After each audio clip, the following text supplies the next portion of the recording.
Halo, selamat berjumpa kembali dengan Pak Sultan ya.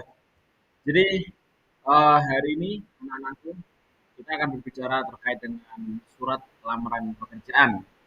Jadi materi ini adalah materi pertama kalian di kelas 12 ya di SMK Muhammadiyah Tiga Dalopo. Oke, kita nanti akan berbicara banyak sekali terkait dengan surat lamaran pekerjaan. Tapi sebelumnya Pak Sultan mohon maaf karena tidak bisa menampilkan wajah, ya, karena memang eh, laptop Pak Sultan lagi bermasalah begitu. Tapi tidak menjadi masalah. Jadi anak-anakku bahwa surat lamaran pekerjaan di bawah ini bisa kalian lihat bahwa ini adalah surat keramat untuk mendapatkan pekerjaan. Wah, luar biasa. Jadi memang ini penting sekali ya surat lamaran pekerjaan ini untuk bisa kalian pahami dan juga kalian pelajari. Oke, tanpa berlama-lama lagi, mari kita bahas terkait dengan surat lamaran pekerjaan. Yang pertama, jadi pokok pembahasan kita hari ini ya, terkait dengan surat lamaran pekerjaan. Jadi surat lamaran pekerjaan itu adalah dokumen tertulis, surat ya, surat lamaran pekerjaan. Namanya saja adalah surat lamaran pekerjaan. Maka ini adalah berupa dokumen tertulis yang dibuat oleh seseorang pelamar untuk mengajukan permohonan atau pengajuan diri untuk bisa mengisi suatu posisi pekerjaan di sebuah perusahaan, instansi, atau lembaga. Jadi bisa dipastikan bahwa ketika kalian nanti ingin berkarir begitu, ingin sukses berkarir, ingin bekerja begitu, langkah pertama yang akan kalian lakukan adalah membuat surat lamaran pekerjaan. Nah, itu ya. Nah, untuk topik pembahasan kita pada kesempatan ini nanti ada 5 ya anak-anakku. Kita nanti akan berbicara terkait dengan tujuan dan juga fungsi surat lamaran pekerjaan. Kemudian yang kedua kita nanti akan berbicara tentang jenis surat lamaran pekerjaan. Yang ketiga kita nanti akan berbicara tentang ciri-ciri surat lamaran pekerjaan. Kemudian kita akan membicarakan terkait dengan strukturnya dari surat lamaran pekerjaan. Dan terakhir nanti akan kita contohkan terkait dengan eh, surat lamaran pekerjaan itu seperti apa. Oke, next. Yang pertama, tujuan dan fungsi surat lamaran pekerjaan.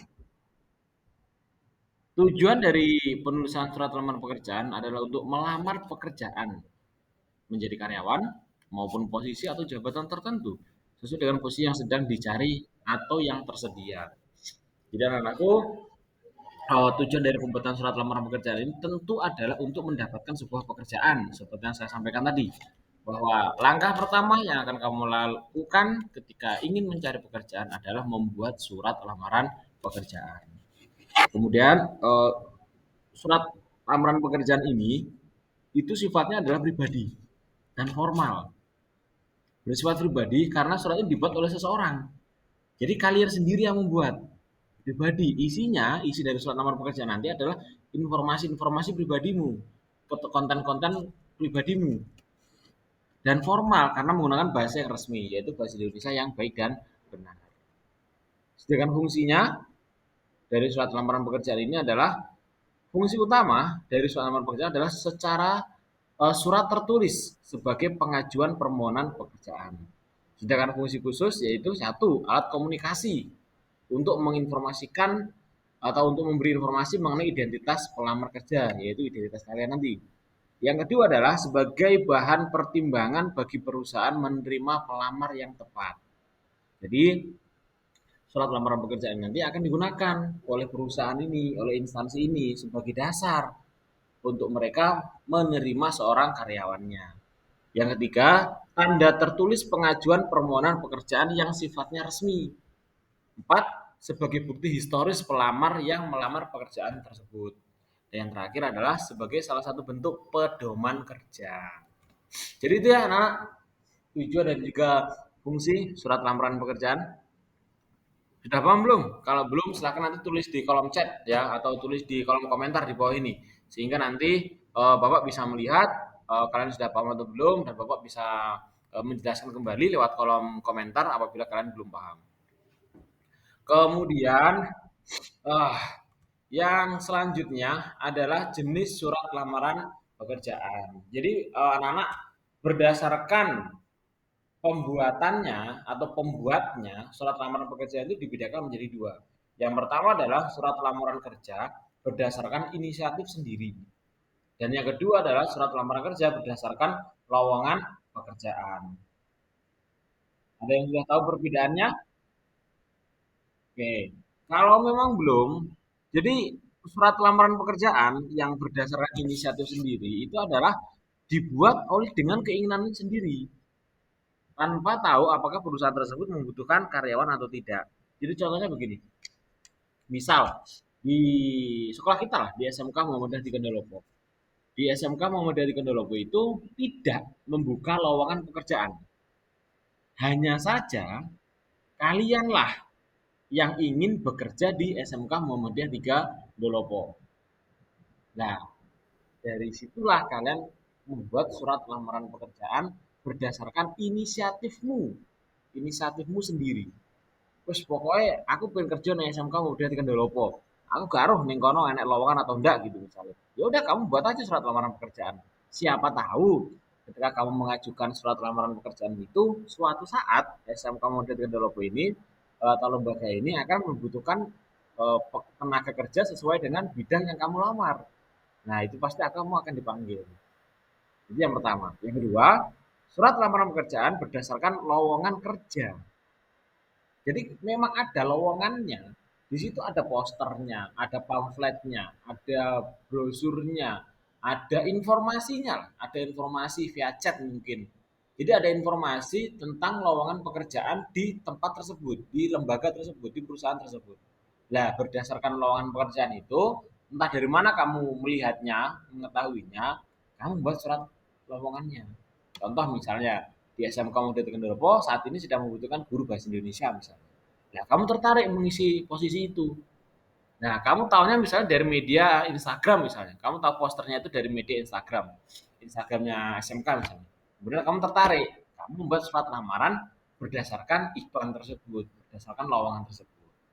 Oke, jadi ada dua ya jenis surat lamaran pekerjaan berdasarkan pembuatannya. Yang pertama adalah berdasarkan inisiatif sendiri dan yang kedua berdasarkan lowongan pekerjaan yang ada. Tolong diingat. Dan selanjutnya, anak-anak ini ada ciri-ciri ya, ciri-ciri surat lamaran pekerjaan. Jadi yang pertama adalah mempunyai bentuk yang menarik tapi tidak lebay.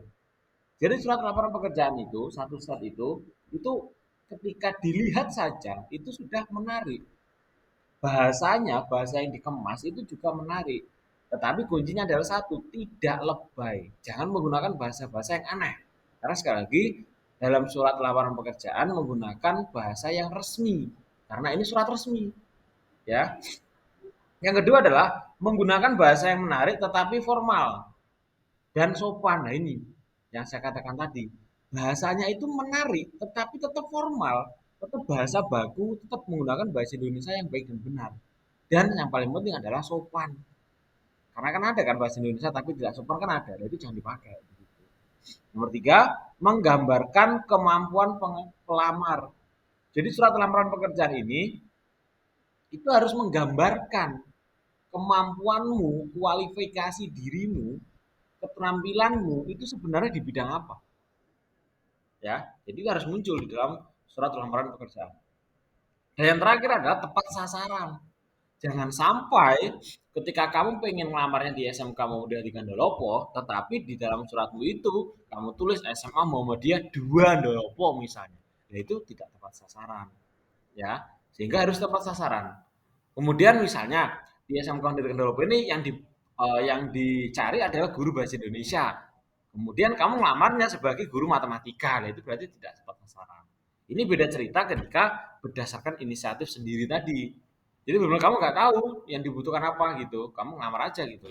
Itu kayak itu nggak apa-apa. Tapi kalau yang di sini nomor 4 ini fokusnya adalah kamu sudah konteksnya adalah kamu sudah tahu lowongannya seperti apa, tetapi kamu nekat untuk apa namanya membuat lamaran yang tidak sesuai dengan yang dibutuhkan.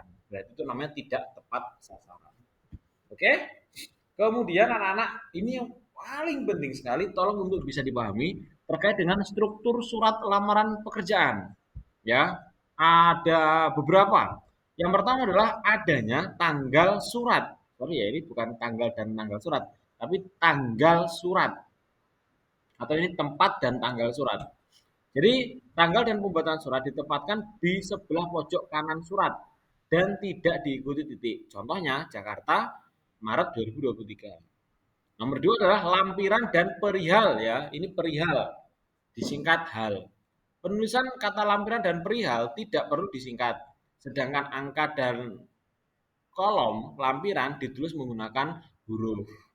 Contohnya, lampiran 4 lembar. Perihal lamaran pekerjaan.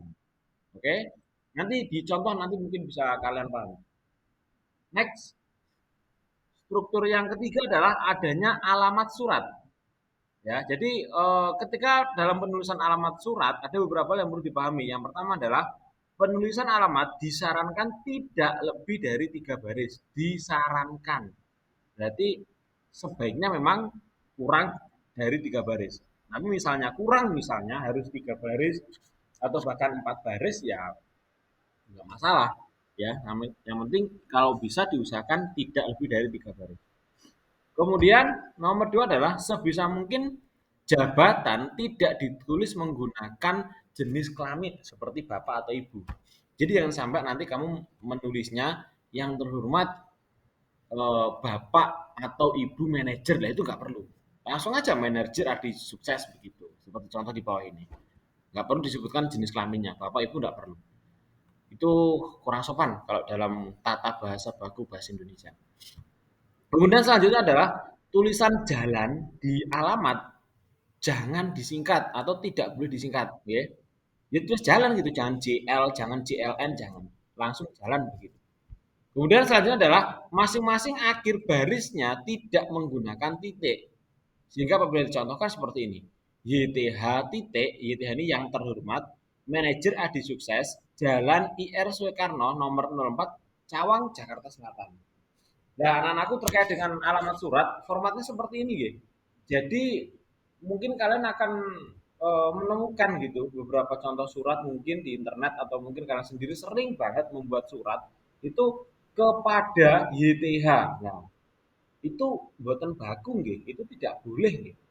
Yang boleh adalah ya YTH saja yang terhormat atau kepada. Jadi pilih salah satu, mau pakai kepada atau YTH. Nah, khusus untuk surat lamaran pekerjaan, karena ini surat resmi, karena ini harus sopan tadi, ya, maka pakailah YTH atau yang terhormat. Oke ya. Kemudian next yang nomor 4 ada alinea pembuka. Ditulis menggunakan bahasa yang baik dan sopan. Biasanya di bagian ini pelamar harus menyampaikan pernyataan umum dan lain sebagainya. Setelah alinea pembuka ada isi, kemudian ada apa namanya menyampaikan lampiran. Nanti dicontoh akan sangat jelas sekali nanti seperti apa sistematika penulisan dari surat lamaran pekerjaan ini. Kemudian untuk struktur berikutnya adalah penutup. Setelah penutup itu adalah salam pembuka dan yang paling akhir adalah tanda tangan dan nama terang. Oke, oke, langsung saja kalau gitu ya.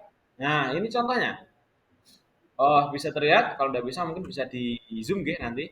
Jadi contoh surat lamaran pekerjaan berdasarkan inisiatif sendiri, ya. Tanggal di sini Madiun 1 Agustus 2023, lampiran 1 bendel. Nah, anak-anak mungkin bisa dipahami bahwa istilah bendel. Kenapa Pak menggunakan bendel tidak lembar? Ini sekali lagi ini lampiran. Lampiran itu merujuk kepada hal-hal yang kamu lampirkan di dalam surat lamaran pekerjaanmu itu. Nah, kenapa di sini Bapak menggunakan kata bendel? Karena satu bendel itu minimal 10 lembar. Jadi kalau sudah 10 lembar itu sudah bisa dikatakan 1 bendel. Maka biar ringkas begitu, tidak 10 berkas begitu atau 10 lembar gitu, Bapak singkatnya 1 bendel. Oke, kalau mau ditulis 10 lembar gitu juga nggak masalah. Oke, nggak masalah. Silakan saja. Kemudian perihalnya adalah lamaran pekerjaan. Kemudian tujuan surat YTH yang terhormat Kepala SMK Muhammadiyah Dolopo, Jalan Raya Dolopo nomor 838 Desa Dolopo Kecamatan Dolopo Kabupaten Madiun. Nah, ini yang penting, tolong disimak. Salam pembuka dengan hormat. Salam pembuka ini kalian bisa menggunakan ini yang nasionalis ya, dengan hormat atau kalian bisa juga menggunakan salam. Misalnya Assalamualaikum warahmatullahi wabarakatuh itu juga boleh. Kemudian paragraf pertama yang bertanda tangan di bawah ini identitas singkatmu silahkan ditulis. Setelah itu dengan ini bermaksud mengajukan lamaran pekerjaan di SMK Undip Kandelopo berdasarkan posisi yang dibutuhkan saat ini. Kenapa bahasanya seperti ini? Karena sekali lagi ini berdasarkan inisiatif sendiri. Karena kan inisiatif sendiri, pokoknya pengen kerja di SMK begitu. Padahal saya nggak tahu, kita nggak tahu di SMK ini membutuhkan lowongan apa, atau di SMK ini membutuhkan lowongan pekerjaan atau tidak. Kita nggak tahu. Maka bahasa yang saya kemas di sini adalah sesuai atau berdasarkan posisi yang dibutuhkan. Kemudian paragraf selanjutnya, sebagai bahan pertimbangan, bersama dengan ini saya lampirkan beberapa berkas pendukung seperti daftar riwayat hidup, fotokopi foto diri, foto KTP, fotokopi ijazah terakhir, dan beberapa sertifikat pendukung. Kemudian diakhiri dengan penutup. Demikian surat lamar kerja ini dibuat atas perhatian bapak atau ibu, atau ini nggak perlu nggak ini ya, atas perhatian pimpinan begitu aja juga boleh. Saya ucapkan terima kasih. Tanda tangan nama teman. Selesai. Itu adalah surat lamaran pekerjaan berdasarkan inisiatif sendiri. Ya, perlu dipahami. Nah, yang selanjutnya itu adalah surat lamaran pekerjaan berdasarkan lowongan pekerjaan yang ada. Oke, sama tanggal di sini di atas sebelah kanan. Kemudian lampiran pilihannya sama, tujuan surat juga sama, salam penutup juga sama. Yang membedakan adalah alinea pembukanya. Ini bisa kalian lihat di sini. Alinea pembukanya sangat berbeda sekali. Jadi di sini diawali dengan berdasarkan informasi yang saya terima dari media sosial Instagram dan lain seterusnya. Jadi anak-anakku, kalian kalau melihat iklan lowongan pekerjaan dimanapun itu harus kamu cantumkan, harus kamu cantumkan di sini. Contoh lain misalnya adalah ketika kamu mendengar lowongan pekerjaan dari misalnya bapakmu misalnya. Le, ayo, kono ngamaro ning perusahaan maju mundur. Bapak mau diomongi karyawane kono, katane di perusahaan maju mundur ini membutuhkan tenaga kerja misalnya. Ya kamu tanya dari bapakmu, lah ini harus ditulis juga. Berdasarkan informasi dari ayah saya atau dari bapak saya, padahal ini kapan kamu dapatkan informasi itu silahkan ditulis juga. Bisa kamu dapat informasi itu tanggal 30 Juni jam 2 siang misalnya. Ya ditulis saja bahwa SMK membutuhkan lowongan kerja. Nah itu silahkan ditulis. Maka dengan ini saya bermaksud untuk mengisi lowongan tersebut sebagai guru bahasa Indonesia. Karena berdasarkan surat lowongan pekerjaannya, SMK Development ini membutuhkan tenaga kerja di bagian guru bahasa Indonesia. Maka saya melamarnya di sini. Jadi sesuai dengan isi dari lowongan pekerjaannya. Nah, kemudian di paragraf yang kedua adalah mencantumkan data diri seperti tadi. Kemudian setelah itu lampirannya ditulis dan diakhiri dengan penutup. Setelah itu salam salam penutup dan juga tanda tangan serta nama terang. Jadi yang membedakan antara berdasarkan lowongan pekerjaan dan juga berdasarkan inisiatif sendiri adalah paragraf pertamanya. Oke? Jadi jangan sampai dilupakan ini. Baik, anakku, saya pikir itu ya yang bisa Bapak sampaikan pada kesempatan ini terkait dengan surat lamaran pekerjaan. Nanti di pertemuan yang akan datang atau di video selanjutnya, insya Allah nanti akan kita bahas terkait dengan daftar riwayat hidup atau kurikulum vitae. Karena ini juga salah satu berkas pendukung dari surat lamaran pekerjaan. Dan ini adalah berkas pendukung yang paling penting sekali di dalam surat lamaran pekerjaan. Dan insya Allah di video selanjutnya akan kita bahas terkait dengan itu. Baik, anak-anakku, saya pikir itu belajar adalah bagian dari kehidupan. Maka jika ingin kehidupan kalian lebih bermakna, teruslah belajar. Oke? Sekian dari saya. Silakan nanti ditunggu di video selanjutnya terkait dengan materi-materi yang lain. Dan sekali lagi, kalau ada yang ingin ditanyakan, kalau ada yang belum jelas, silahkan ditulis di kolom komentar di bawah ini ya. Dan sekali lagi jangan lupa untuk subscribe dan juga like video ini ya, dan juga dibagikan ke teman-teman yang lain biar semuanya juga bisa memahami terkait dengan surat lamaran pekerjaan ini. Sekian dari Bapak. Assalamualaikum warahmatullahi wabarakatuh.